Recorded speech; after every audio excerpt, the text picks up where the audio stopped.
Beredar rekaman di media sosial memperlihatkan amunisi granat Rusia menghujani posisi tentara Ukraina. Beberapa tentara tampak tiarap demi mengelabui operator drone.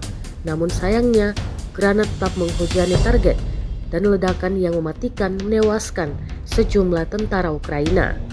Rekaman detik-detik serangan beredar di Telegram pada Jumat 25 Oktober 2024. Dalam keterangan unggahan disebutkan, pasukan Rusia menyerang tentara dari Brigde ke-120 Angkatan Bersenjata Ukraina dengan serangan akurat.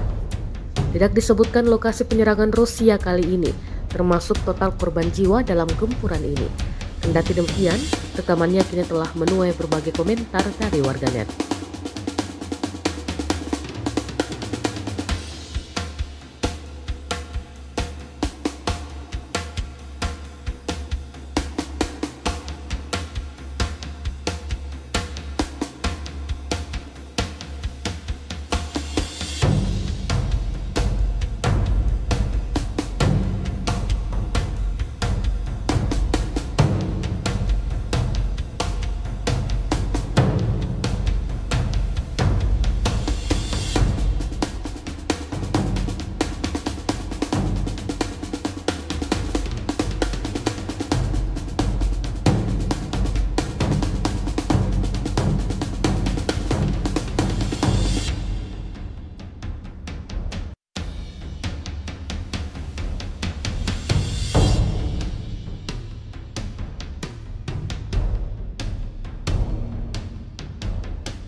Download Tribun X sekarang, menghadirkan lokal menjadi Indonesia.